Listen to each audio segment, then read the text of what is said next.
ইতিহাসের পাতা ঘাটতে গিয়ে নেইমারের ইতিহাস দেখলে আপনি আটকে উঠবেন। ফুটবল ইতিহাসে সেরা কামব্যাকের গল্পটি এই মহানায়কের নামেই লেখা আছে। শেষ 5 মিনিটে দুর্ধর্ষ 3 গোলে অবদান রেখে সে বুঝিয়ে দিয়েছিল ফুটবল তার পায়ের জাদু। সেদিন অবাক হয়েছিল মাঠে থাকা হাজার হাজার দর্শক, কোচ, এমনকি সতীর্থ লিওনেল মেসিও। সবাই অবাক হয়ে তাকিয়েছিলেন ব্রাজিলিয়ান এই সুপারস্টারের দিকে। কি হয়েছিল সেদিন? 5 মিনিটে নেইমার কি করেছিল? কেনই বা এই সময়টাকে বলা হয়ে থাকে ইতিহাসের সেরা কামব্যাক? চলুন বিস্তারিত দেখি। উয়েফা চ্যাম্পিয়ন্স লিগের রাউন্ড 16 কোয়ার্টার ফাইনালের লক্ষ্যে মাঠে নেমেছিল পিএসজি বনাম বার্সেলোনা। নেইমার, মেসি, সুয়ারেজের মতো ভাগা ভাগা তারকা থাকতেও প্রথম লেগে পিএসজি 4-0 ব্যবধানে হারিয়েছিল বার্সাকে। অর্থাৎ দ্বিতীয় লেগে বার্সাকে ম্যাচ জিতে করতে হবে 5টি গোল। সবাই হাল ছেড়ে দিয়েছিল। স্বাভাবিকভাবে এমন ব্যবধানে ম্যাচ জিতা সত্যিই অসম্ভব, কিন্তু সেদিন ব্রাজিলের এক নায়ক বলেছিল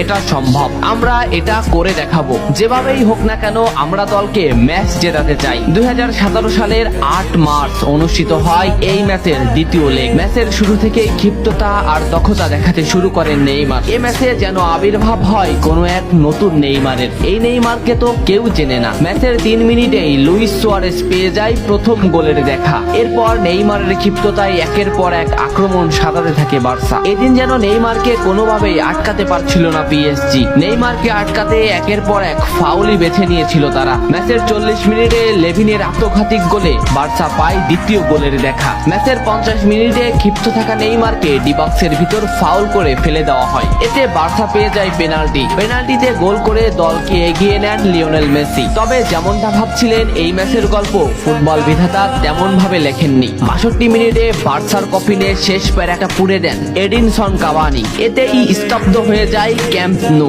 আশা ছেড়ে দেন বার্সা কোচ লুইস এনরিক। শুধু কি তাই, স্তব্ধ হয়ে যান লিওনেল মেসিও। তবে সেদিন একজন দমে যায়নি। নামটা কি কমেন্ট করে জানান। বার্সা গোল হজমের পর লিওনেল মেসি ম্যাচের সম্পূর্ণ দায়িত্ব দেন নেইমারের উপর। আবারও শুরু হলো খেলা। ডি বক্সের বাইরে নেইমারকে ফাউল করে ডি মারিয়া। এই পজিশনে 88 মিনিটে বার্সা একটা ফ্রি কিক পায়। তবে এই ফ্রি কিকের দায়িত্ব নেইমারের কাছে বুঝিয়ে দেন মেসি। শট করেন নেইমার এবং করেন অসাধারণ গোল। এই ফ্রি কিকটা বার্সার ইতিহাসের সেরা ফ্রি কিকের একটি হয়ে রয়েছে। এর 2 মিনিট পর সুয়ারেজকে আঘাত করে পেনাল্টি পায় বার্সা। পেনাল্টি নিতে আসেন নেইমার জুনিয়র। সেদিন বার্সা নেইমারের উপরই আস্থা খুঁজে পেয়েছিল। পেনাল্টিতে অসাধারণ গোল করেন নেইমার। এমন পরিস্থিতিতেও 5 গোল করে ম্যাচ সমতা এনেছে বার্সা। এর কিছু সময়ের পরে চলে আসে সেই মাহিন রক্ষণ। ম্যাচের এই মোমেন্টটা লক্ষ্য করুন। ডি বক্সের কিছুটা সামনে নেইমারের পায়ে বল।